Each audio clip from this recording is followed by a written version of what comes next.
I'm Jesse Jackson Jr. Welcome forward to the Jesse Jackson Jr. Show.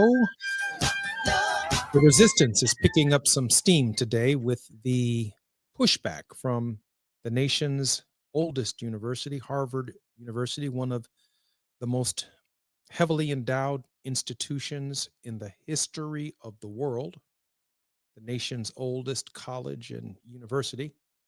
Today, my very special guest is Diallo Brooks on the Jesse Jackson Show here on KBLA 1580.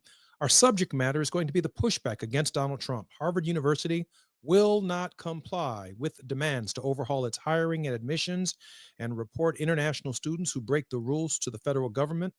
Its president writing, the university will not surrender independence or constitutional rights. Harvard or any other university can allow itself to be taken over by the federal government. The Trump administration fired back immediately, freezing $2.2 billion in federal funding, nearly 6 times the funding for Columbia University to get into the administration last month. With over 25 years of leadership experience, Diallo Brooks has been dedicated his career to working for social justice through government, philanthropic, and nonprofit advocacy institutions. He's the former senior equity fellow at the U.S. Department of Education, where he was on loan from the Schott Foundation for Public Education. In this role, his focus was on addressing equity and justice issues within the education system, drawing upon his expertise in directing organizational campaigns, nonpartisan civic engagement programs, strategic planning projects, leadership development initiatives. He actively contributes to the Schott Foundation's mission for creating healthy living and learning communities for all of our children. In his previous role as Senior Vice President of Program and Advocacy at the Schott Foundation, he was responsible for overseeing the development and implementation of the Foundation's grant-making and program strategies. Diallo Brooks, welcome forward to the Jesse Jackson Jr. Show. Thanks for having me again, Jesse. It's always a pleasure. Diallo, let me read part of this letter from King and Spalding sent on April 14th, 2025. To Josh Grunbaum, Commissioner for the Federal Acquisition Service, General Services Administration, Sean Keveney, Acting General Counsel, U.S. Department of Health and Human Services, Thomas E. Wheeler, Acting Attorney General for the U.S. Department of Education. It begins, Dear Messrs, we represent Harvard. After 2 paragraphs of basic facts being set forward, it begins, or it ends, it is unfortunate that your letter regards Harvard's efforts and instead presents demands that, in contravention to the First Amendment, invade university freedoms, long recognized by the Supreme Court, that government's terms also circumvents Harvard's statutory rights by requiring unsupported and disruptive remedies for alleged harms that the government has not proven through mandatory process established by Congress and required by law. No less objectionable is the condition first made explicit in the letter of March 31st, 2025, that Harvard accede to these terms or risk the loss of billions of dollars in federal funding critical to vital research and innovation that has saved and improved lives and allowed Harvard to play a central role in making our country's scientific, medical, and other research communities the standard bearers for the world. These demands not only to Harvard, but to separately incorporated and independently operated medical and research hospitals engaging in life-saving work on behalf of their patients. I could go on, and I guess I will throughout most of the program. Diallo, share with us your thought, what it means for the nation's largest, probably most endowed university to officially challenge the Trump administration. Well, I think it's critically important that they are the ones that would step up in this moment and challenge the Trump administration's policy.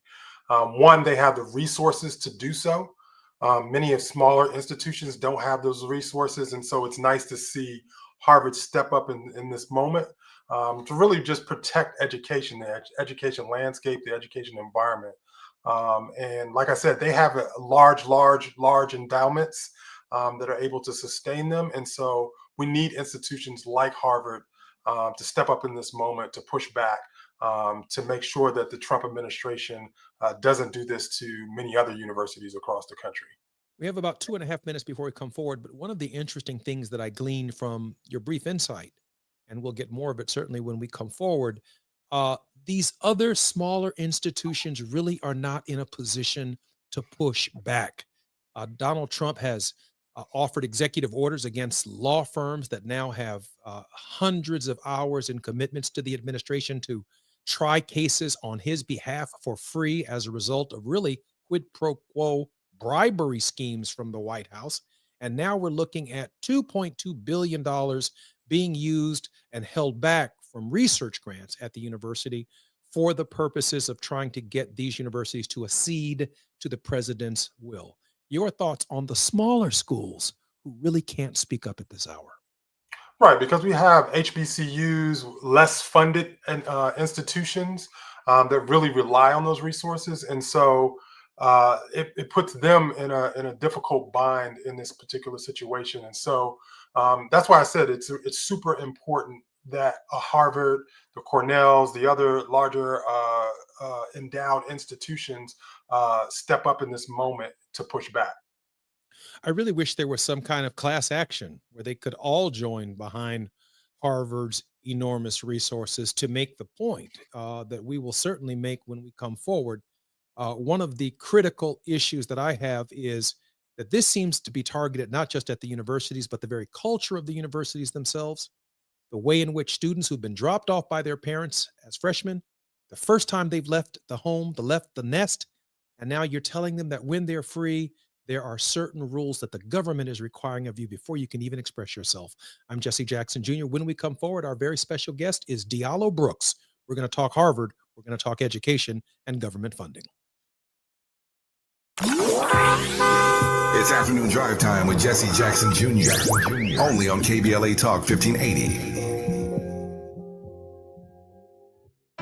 Hey, this is Zoe Williams, the voice of reason, and for over 20 years, Parkside Economic Development Corporation has served Leimert Park and surrounding communities, empowering tomorrow's leaders and changing lives. Parkside EDC has awarded over $400,000 in college scholarships while sharing economic principles of the Big Five of money with students and their families. Parkside EDC partners with organizations like the Brotherhood Crusade to assure our youth have the financial acumen to succeed. Parkside EDC provides families and businesses with financial insights, offering free online, on-site, and on-air B-Warp presentations. The Black Wealth Attainment and Retention Programs helps our community acquire, sustain, and pass down legacy wealth. High school seniors can apply for this year's scholarship awards at parksideedc.org. Scholarships will be awarded at Parkside EDC's Gospel/Jazz Brunch on Sunday, April the 27th. For details, tickets, or donations, please visit parksideedc.org. This is a community call to action from KBLA Talk 1580. Olay Indulgent Moisture Body Wash. It's me, Olay Indulgent Moisture Body Wash. I see those dry elbows, baby. But don't worry, get moisturized right in the shower. So hydrated you can skip the lotion after. Don't wanna see it dry no more. Skin so moisturized with body wash. Look at you now, no more dry skin. Your skin gets the moisture it craves with Olay Indulgent Moisture Body Wash. Febreze. As a rideshare driver, I love keeping my car smelling fresh and clean. So when I'm driving, I only trust Febreze car vent clips, featuring 3 distinct intensity settings, because it's that little touch that sets me apart. I can turn the intensity down for subtle freshness, or I can turn it up for when I want lots of scent. So whether it's set to low, medium, or high, with Febreze car, I know my car's going to smell amazing. Which keeps my driver rating right where it belongs. Picking up Oscar! Now back to more of Jesse Jackson Jr. on KBLA Talk 1580.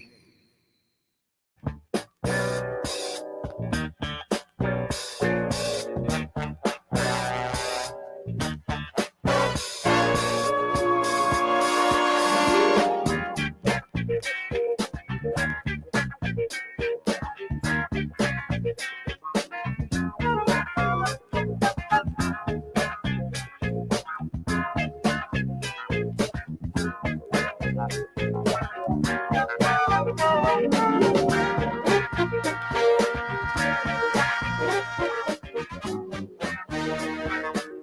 Jesse Jackson Jr. Welcome forward to the Jesse Jackson Jr. Show. My very special guest is the #1 correspondent for the Jesse Jackson Show on all issues education, particularly the Department of Education. Diallo Brooks, welcome back to the Jesse Jackson Jr. Show. Thank you again, Jesse. Great to Diallo, be let here. me ask you this question, because one of the things that I'm reminded of, and the issues are really interrelated. The first woman president of Harvard, she only had a tenure of 6 months. And she ended up, by chance, by the circumstance and the happenstance of her life, of being a Black woman. Claudine Gay. She was a twofer, a woman, a scholar, and a Black woman. Maybe that's a threefer. And she answered the question of Israel and Palestine and anti-Semitism on campus exactly the way the other two university professors and presidents answered it. Clearly, they had an understanding that had been vetted. I have to remind people that it is impossible to be the president of Harvard University and be an anti-Semitic. It's impossible. Vetting process to become president of Harvard, it's impossible. It is impossible to be anti-Semitic. But her response, clearly the same response that the other two presidents gave, cost her her job. The outrage that she wasn't strong enough and Harvard's policies against anti-Semitism on campus were not strong enough. Of course, I wish Harvard and every university's position against racism on campus for everybody were the same. But we don't hold people to the racism standard. We hold them to the anti-Semitism standard. But Claudine Gay said just before she left office that something bigger is afoot here. Something bigger. She talked about diversity, equity, and inclusion, clearly being the first woman, the first African-American woman to have the position. I can't get it out of my mind that the something bigger that she was talking about is everything that we're experiencing right now, where you use a Black face or you use the progress that we've made, or brown people at Harvard and African Americans at Harvard. And now some of the requests that the administration are making are far different than just fighting anti-Semitism on campus.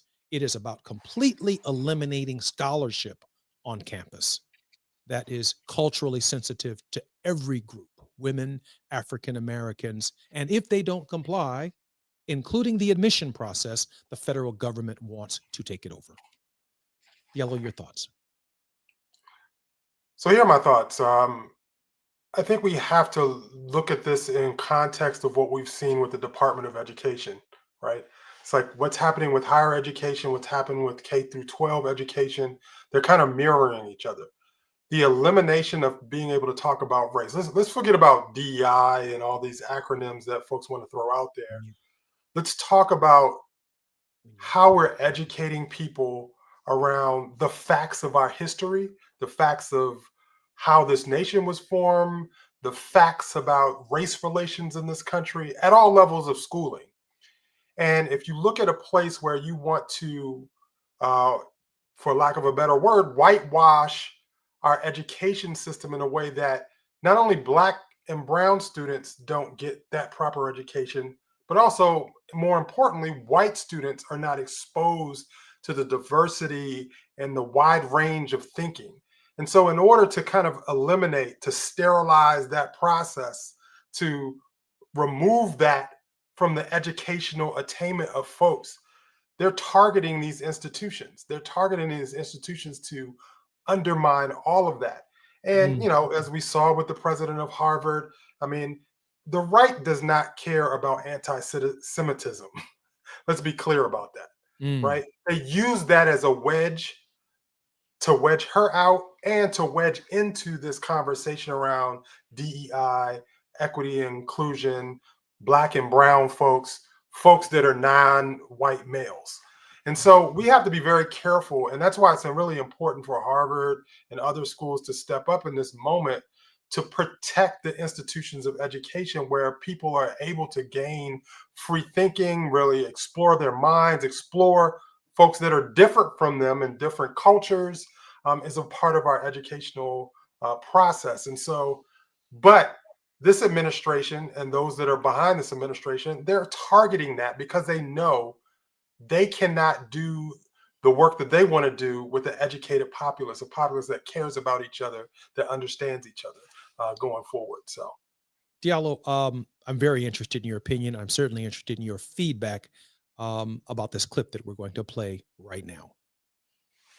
Total disaster, and they pay them massive salaries, and they're supposed to be teaching you government. That's not Harvard. That's not Harvard the way it used to be. So, do you have anything to say about that? The dollars you're holding back from quite a few universities that were not behaving. Yeah, and the other, there's some Princeton, Cornell, others that are coming in, and actually getting calls now from the presidents of the universities who really do want to come in and sit down and have discussions. And so we're investigating them, but in the meantime, we're holding back the grant and the fund money. Okay. Great job. Thank you. Very thankful for the House voting. Diallo, it sounds like this is a massive scheme to exact something from private institutions, policy changes, admission changes, social construct and cultural changes on the campuses and universities themselves as a quid pro quo for federal dollars. That's a crime. yeah, I mean, that's what I mean. It's really what they're doing. They're basically holding hostage these institutions to do the bidding and continue to push the propaganda of this particular administration. There's no other way to describe it other than that. And this is unprecedented. We've never seen this in any administration about holding back these federal funds that support research, that support students, that support the professors within those universities to be able to live and learn in an environment that's healthy for them. And this administration is using that and holding it hostage. And they're not using facts. They're not telling the truth about what they're trying to do. Because we all know professors are not necessarily the highest paid folks in the world. A lot of professors struggle economically, but they do that job because they care about teaching and learning. And so to act as if folks are making these exorbitant amounts of money to teach government classes is just far from a fact. I was speaking with an educator and a administrator earlier today who was sharing with me that the ramifications and the chilling effect for what the administration is doing are so broad that they are nearly incalculable.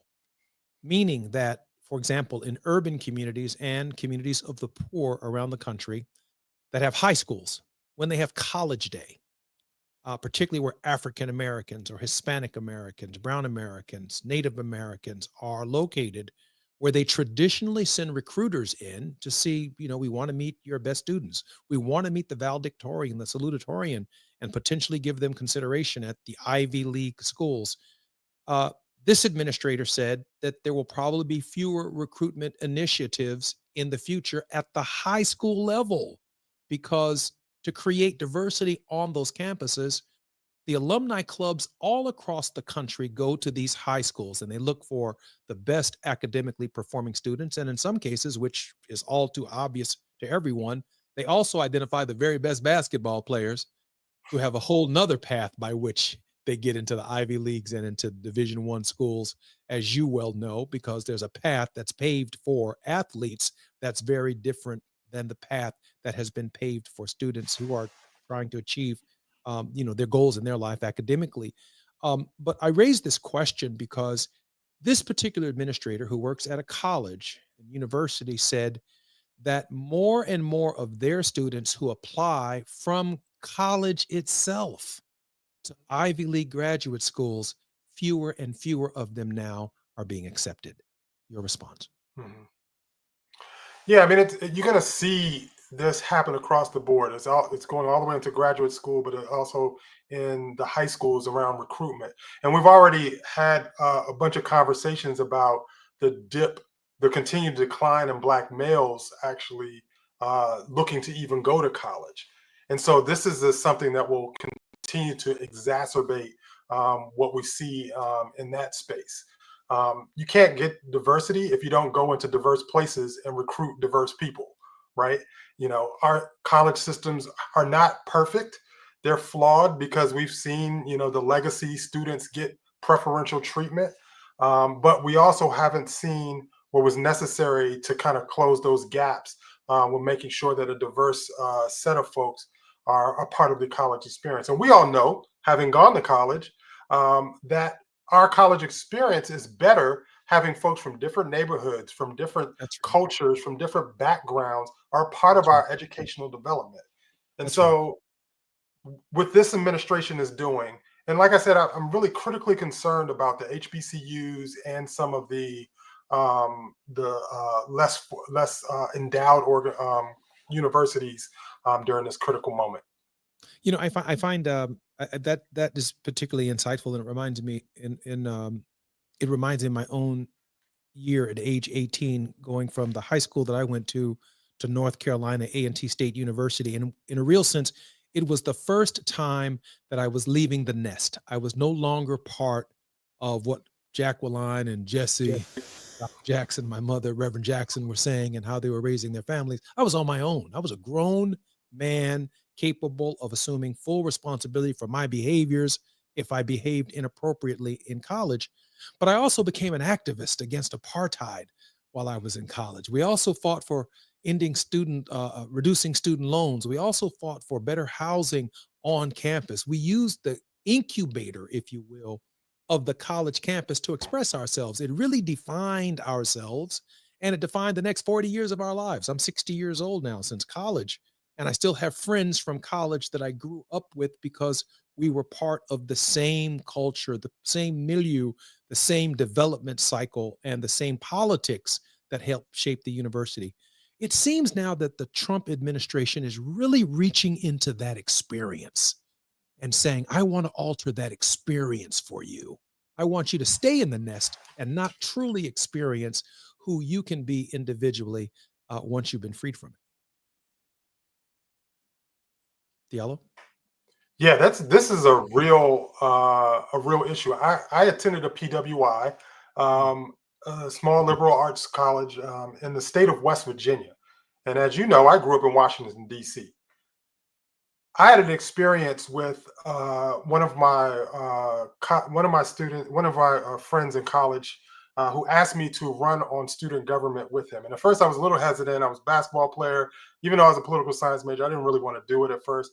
But he was like, Diallo, and he was a non-traditional student. He was a little bit older, but he's like, Mm, Diallo, you're a political science major. This is perfect for you. Our bond during that moment helped him, and it also helped me. It was mm, me stepping outside of my comfort zone, interacting with a white student, a non-traditional student, and then also him interacting with a black student from Washington D.C. Right, mm, and we were able to work together in student government. I became, like you said, more active on my campus around all of the issues that we cared about as students, and so those experiences that you and I both had in our college attainment, a lot of young people are going to miss out on that experience from a mm. lot of different environments because of what this administration is doing. And we don't hear the dissenting points of views of the Palestinians or even the Israelis. I mean, we may have taken sides in the Hamas versus the Israeli conflict. And some people, have questions about October 7th. I think the attack itself was unwarranted, unnecessary, and literally changed the face of human history. We can never forget October 7th, but we can also never forget what Netanyahu has done to the people of Palestine in the Gaza Strip. Both sides have a legitimate claim to pain in that particular context. But what we can say is when we were on campus with Palestinian students and with Jewish students, pro Israeli students, and pro two state solution students, we were working together to find a way for them to be able to live together. That cultural experience, it did matter in our formative collegial years. Did it not, Diallo? It was extremely important. And it also, what it taught us is to have these healthy debates about things that we may differ on, but it also, our proximity to each other as students, as classmates, as friends, as folks that hung out socially on campus, made that interaction a different type of an interaction because we built a community with each other in a way that we could have healthy differences and healthy debates, and also just learn from each other just based on our proximity. And when you take that away, our American experience will take a hit for that. What we learn as Americans, what we learn as people, will take a dramatic hit from that. I think the dramatic hit that we're going to take, our children's generation are definitely going to feel it. I am more and more confident that this isn't just about research dollars. It's also about changing the culture of the learning experience of young people who are voting for the first time at age 18, 19, and 20 and 21. They're being told what the limitations on human freedom are in the United States, and it is discouraging dissent from Kent State to Jackson State, the late 60s and the early 70s. Those points of view, Muhammad Ali standing up against that war, Dr. King standing up against that war, that dissent mattered to who we became as a nation, even to this day. I'm Jesse Jackson Jr. When we come forward, we will continue our conversation with Diallo Brooks. It's afternoon drive time with Jesse Jackson Jr. Only on KBLA Talk 1580. I'm Doug Davis with 4 things you should know from BIN News. A U.S. district judge ruled the Trump administration cannot revoke the legal status of work permits of migrants from Venezuela, Nicaragua, Cuba, and Haiti under a Biden-era program. Former Baltimore officer James Weems Jr., who is black, was sentenced to life in prison for sexually abusing a child at his wife's daycare. Convicted of second-degree rape, his ex-wife testified against him but is serving time for shooting him upon discovering the abuse. HBCUs face uncertainty due to federal funding cuts and historically underfunding by states. While most students rely on federal aid, some states like Maryland and North Carolina are working to expand support through policy and funding. President Trump is unlikely to attend the White House Correspondents' Dinner on April 26, continuing his absence from past events. African-American comedian Amber Ruffin was removed from the lineup as organizers aim to avoid the politics of division. Get BIN News on demand 24/7 on the iHeartRadio app. Right now, there are young people across the world facing a tough choice: continue their dream of education or drop out to help their family put food on the table. You can help change their future in a single moment. See how far your support can go at unbound.org.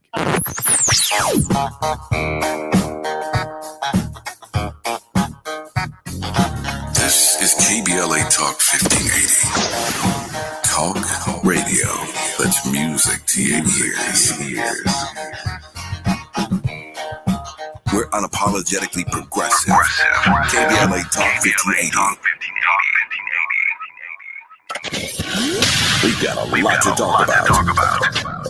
Hi, I'm Zoe Williams, aka the Voice of Reason, encouraging you to join me weekdays from 7 to 9 p.m. for the world's most intriguing relationship radio roundtable. Every night, I facilitate and encourage our loyal listeners to participate in the most engaging relationship discussions you'll hear anywhere. So make it a point to rendezvous with me, Zoe Williams, the Voice of Reason, Monday through Friday, 7 to 9 p.m. Pacific Standard Time. Trust me, your relationships will never be the same. The VOR is on fire tonight. Unapologetically progressive. KBLA Talk 1580. We've got your black. At Providence, health equity is the foundation of our community health initiatives, ensuring care reaches those who need it most. Heart disease is the leading cause of death in America. African Americans face a higher risk of life-threatening issues like hypertension, the number one cause of stroke. 55% of Black adults have high blood pressure. The good news is 80% of heart disease is preventable with healthy lifestyle changes and patient-centered care provided by the Providence Heart and Vascular Institute. From routine screenings to advanced procedures, Providence provides comprehensive care for the heart conditions that overly impact our community by ensuring patients receive treatments tailored to their needs. Let's stop the trend of being 30% more likely to die from heart-related problems. Take charge of your heart health with world-class cardiologists who deliver the compassionate care you deserve. Visit providence.org/SoCalHeart. That's providence.org/SoCalHeart to request an appointment. The revolution will not be televised. What's up? It is Killer Mike, also known as Michael Render, and I'm encouraging you to listen to more, not less, of Truth Time with Dr. Cornel West and Senator Nina Turner on KBLA Talk 1580. You're listening to Jesse Jackson Jr. on KBLA Talk 1580.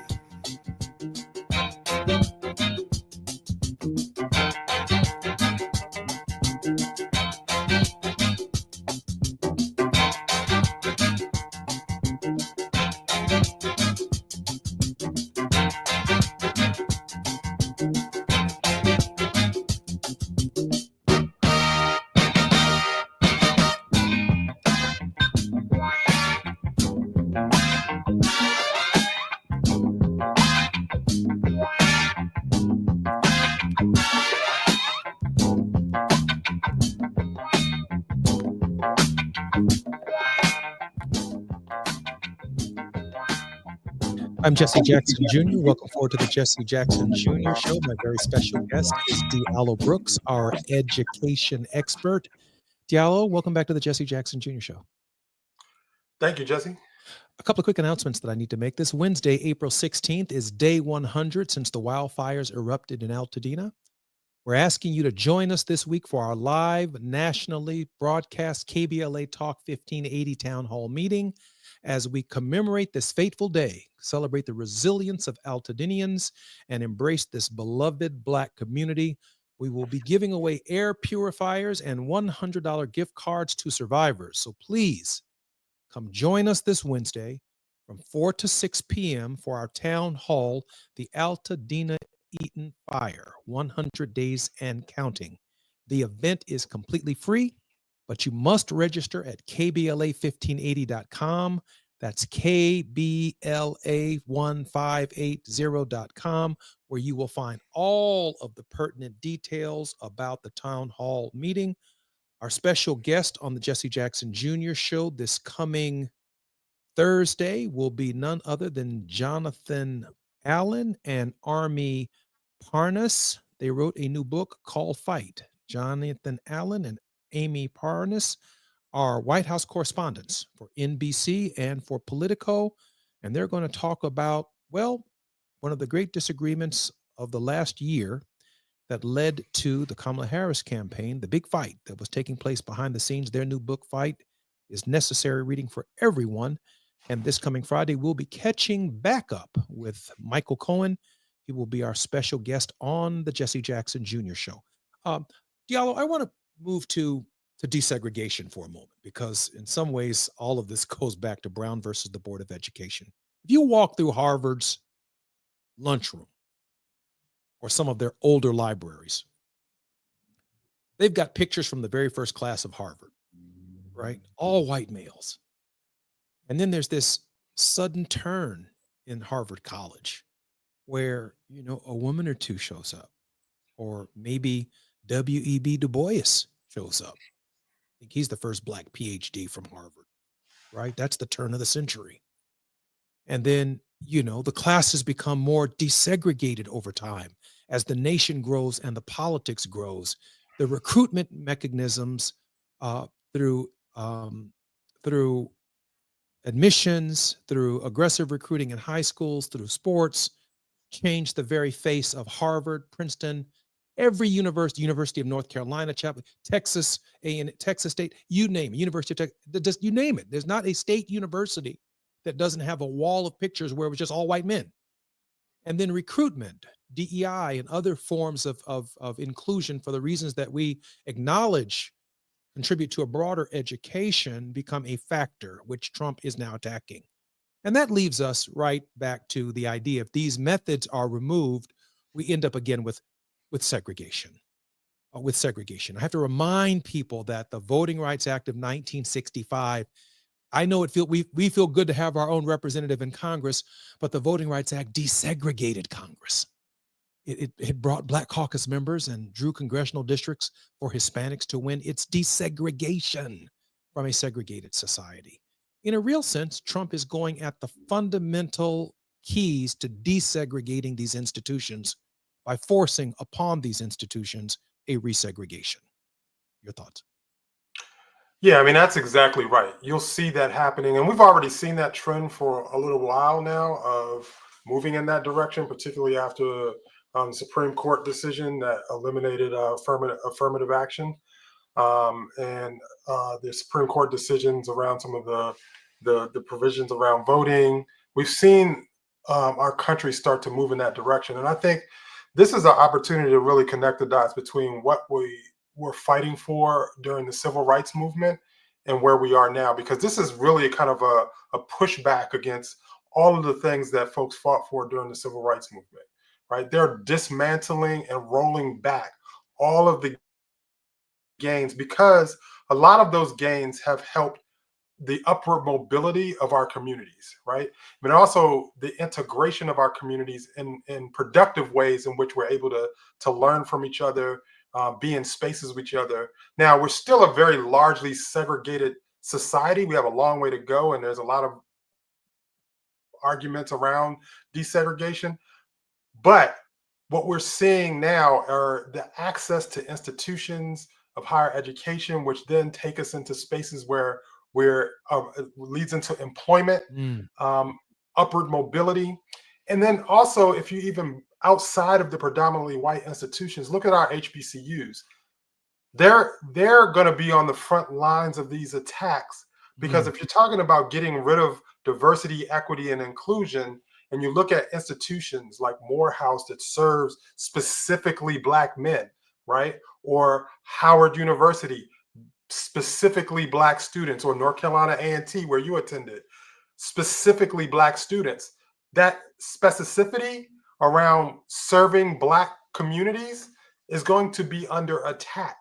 And then if you don't have PWIs that are not admitting Black and brown students, and you don't have HBCUs or other tribal or other institutions or predominantly Hispanic institutions that we see in places around the country, you leave a large segment of our population out of the education environment. And there's two things that are happening. It's the ones around jobs, but then it's also what kind of jobs are we pushing folks toward, right? We're not diversifying the spaces and places where Black and brown folks can be in. We're then saying, okay, you can work on a farm, you can work, doing manual labor type work, but you can't be in executive roles. You can't be in the IT and computer sciences roles, all of the industries that require kind of the college education environment. And so it would default us back into the hyper segregated society where we're not able to move and matriculate into any place that we think we belong in. I heard a really interesting speech on social media the other day delivered by the amazing Dr. Jamal Bryant. He said, I feel bad. I feel bad about people who are brown, who didn't understand that when they were voting for Donald Trump, that they were really Black. And now they find themselves in cages on their way back to El Salvador. I feel bad about that. I feel bad about farmers who wore a red hat and voted for tariffs and were against DEI and were singing Donald Trump's praises, and they're losing their farms. I feel bad about that. But he said, and this is the line that really hits me in the head. He said, I feel bad about Harvard and Princeton and Yale losing 2.2 billion and 900 million and 400 million, but I ain't never seen an HBCU in a debate with the federal or state government about $2.2 billion being held from research, development, and grants taking place on their college campuses. They are now showing us the kinds of money that the federal government, our tax dollars, funds at these PWIs, but never make it to the HBCU or to the Hispanic serving universities or to the private women colleges that need that money, like Bennett College, in order to sustain themselves in North Carolina. I mean, the government is really exposing itself, or Trump is exposing it, on monies that could be sustaining our institutions as well. And I really feel bad that they losing $2.2 billion. But I know black colleges ain't never got no grant that big. Exactly. It's really exposing that. And then you also look at a Harvard who has, and I can't remember the number in their endowment, you have the ability to withstand that pressure, Yeah, right? Because their endowment is so ridiculously high. And then you even look at state institutions like the University of Virginia, for example, and their large endowment that they have as a public institution. And you ask, are they doing enough for our communities as well? So it's exposing a lot about our education infrastructure and our government infrastructure in a way that says there isn't really equity in how we're dispersing dollars and moving resources to educate the broad swaths of Americans that need access to quality education and learning environments. I am equally as concerned about those who have been the beneficiaries of these programs who are losing these research dollars and losing these grants. I am obviously very, very concerned about the next direction. And that's what we are going to be talking about when we come forward on the Jesse Jackson Jr. show with Brother Diallo Brooks. Diallo, let me ask you one other question. This question of whether or not this period in our history is sustainable. Is it possible that we could be looking at a fundamental shift even in the way Democrats approach these issues should they be successful? Oh, definitely. I think there's going to be a fundamental shift, and there has to be a fundamental shift. If Democrats want to be relevant, they have to address the issues that people actually care about, right? That are front and center for folks. So it's time for Democrats to roll up their sleeves to make sure that they're in the conversation and having the right conversation with people. I'm Jesse Jackson Jr. You're listening to the Jesse Jackson Jr. Show. My very special guest is Diallo Brooks. When we come forward, Diallo is going to share with us some thoughts on a couple of questions. I do have a final question for him about is there hope in this thing and what his thoughts are about how we weather this enormous storm. I'm Jesse Jackson Jr. While you're stuck in traffic, we can at least bring you up to speed on the news of the day. You're listening to Jesse Jackson Jr. only on KBLA Talk 1580.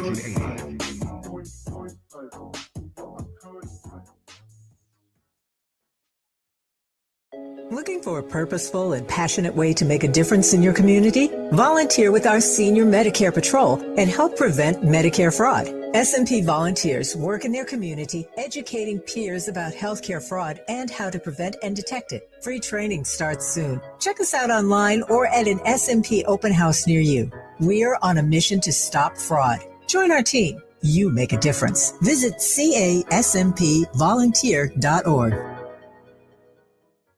Protect yourself from Medicare card scams. Scammers may call, email, or even knock on your door claiming they need your Medicare info, asking for money or threatening to cancel your benefits. Don't fall for it. It's a scam. Remember, Medicare doesn't need to verify your information. They already have it. Medicare won't charge you for a new card and will never threaten to cancel benefits. Check your Medicare statements for suspicious charges and report scams to the California Senior Medicare Patrol at 1-855-613-7080. We're here to help.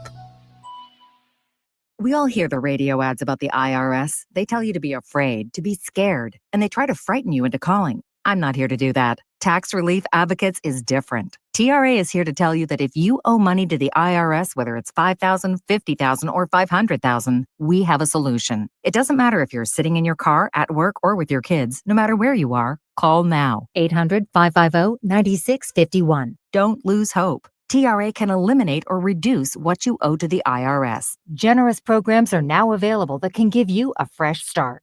Our passion is taxes and helping individuals fix their IRS problems. We have over 1,000 5-star reviews on Google and an A+ with the Better Business Bureau. You don't need to be afraid of the IRS any longer. End your tax nightmare today by visiting us online at TRA.com or call 800-550-9651. That's 800-550-9651. Tax Relief Advocates. Real solutions for real people. KBLA Talk 1580. We've got a lot to talk about. KBLA Talk 1580. Hear that? That's the sound of your life. perfectly imperfect, beating in rhythm to the world you've created. But every time you drive after drinking, the music gets drowned out. Your life sounds pretty great. Don't let a buzz ruin it. Buzz driving is drunk driving. Don't drive buzzed. A message from NHTSA and the Ad Council. Now back to more of Jesse Jackson Jr. on KBLA Talk 1580.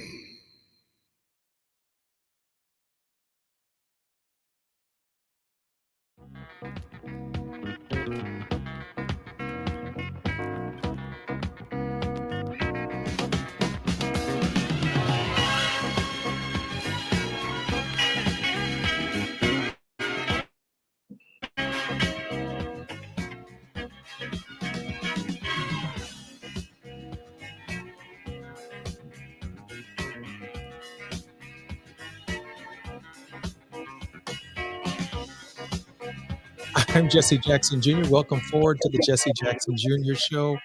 Oh, wow. Dr. Robert Franklin.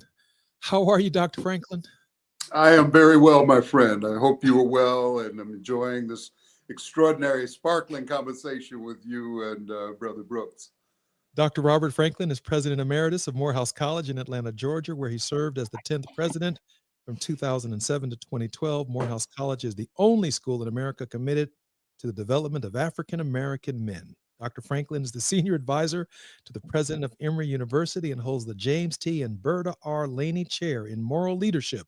Before joining Emory, Dr. Franklin was a visiting scholar at Stanford University's Martin Luther King Jr. Institute and director of the Interfaith Religion Department at the Chautauqua Institution in New York. His resume is extraordinary, and our very first show of being on the radio was with Dr. Robert Franklin. I am so glad to have you back. My producer handed me the bio just that quickly. Diallo, I wasn't expecting the Honorable Dr. Robert Franklin to join us. Dr. Franklin, I'm so glad you're here. Delighted and sorry to crash, Brother Brooks. You all continue. I just want to listen. Dr. Franklin, you're also a Harvard alumni. Your thoughts about Harvard stepping up and fighting back? I'm absolutely thrilled. As President Obama has said, this is an important moment in the collective institutional struggle and pushback against myopic and unjust imposition of requirements on other institutions.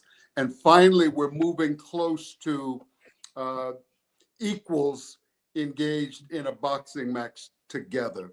Because when the Ivy Leagues come together and push back against the federal government, although nothing can compare to the federal government's monetary power, et cetera, in terms of cultural legitimacy and power, these institutions will make a difference. I'm proud of my alma mater, where I earned my Master Divinity degree. And I think Charles Ogletree, a great alumnus of the Harvard Law School, would be proud of this moment. Dr. Franklin, are you optimistic that the other universities will learn from Harvard's example and unite in a kind of spear-headed front to challenge these executive orders and this intimidation, and more specifically, the criminal element, the quid pro quo? Absolutely. I am hopeful, because I think many institutions were waiting. No one was particularly impressed with what we began to see of what we understood about Columbia's response. Much love, respect for Columbia. And I know there are complications and nuances, but that was not going to be a green light on coordinated, thoughtful, critical, and well-informed response to unconstitutional impositions on institutions of higher learning. These institutions are essential for KBLA 15 healthy democracy. And so we need the strongest players to step forth, and that's what happens. Harvard is the oldest. Harvard is older than the United States of America. Isn't that so you something? talk about cultural legitimacy, that's it. I want to yield to Brother Diallo Brooks. Dr. Brooks, Brother Brooks, it's the rare opportunity to have the opportunity to converse with Dr. Robert Franklin. Go ahead.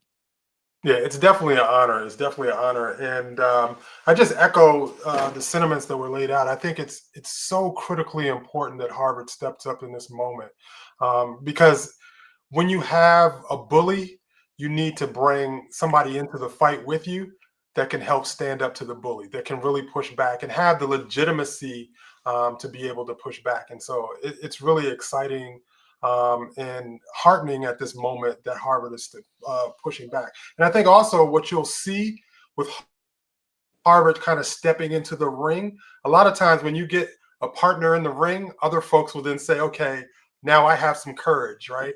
We can go see the wizard together because I have some courage. I have some folks with me that can get into this fight. And so I think that's incredibly important. Dr. Franklin, let me just comment because I asked Diallo, who is a regular contributor on our program, to end with a word of hope. We've still got about a good 6 minutes in this segment. And I wanted to ask you, one, if you would consider, as I ask you this question, the word of hope at the end of our program.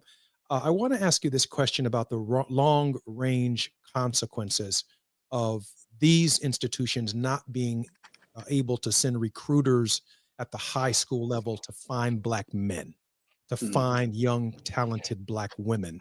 The chilling effect beyond this elevated Harvard issue and elevated Ivy League issue, what it means when these institutions, along with other institutions, refuse to send recruiters to the inner city and to our high schools to grab our most talented students.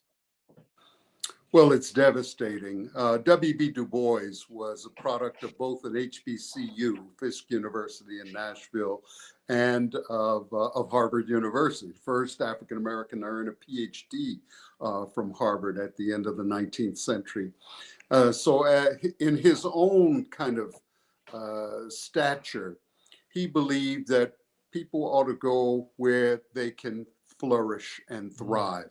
And it's shameful that the federal government that should be in the business of trying to correct past injustice, past exclusions.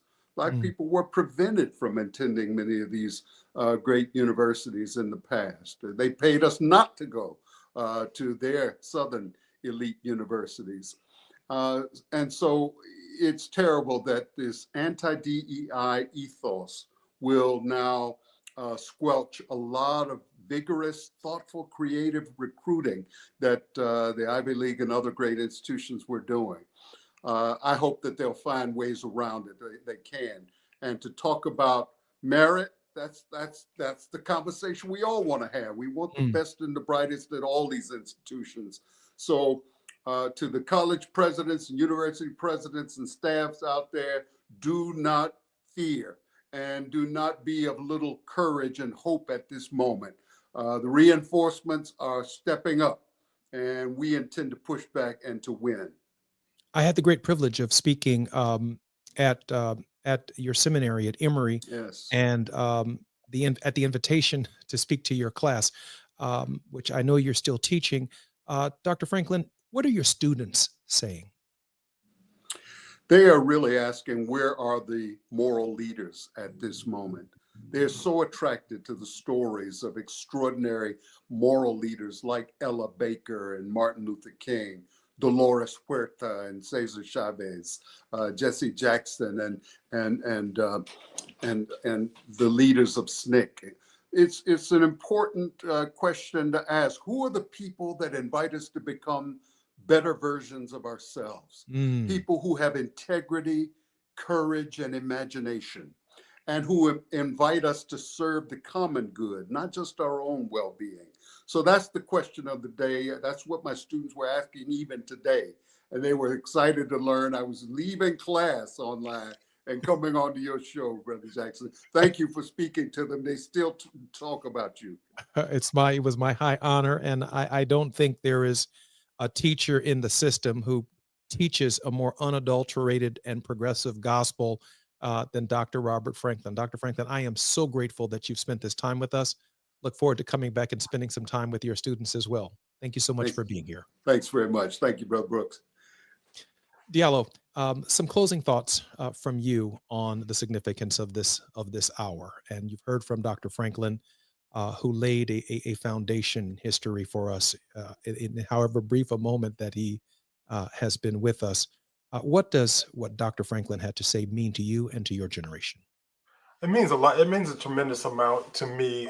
It just encourages me and others like me to continue this fight. Folks have laid a foundation for us.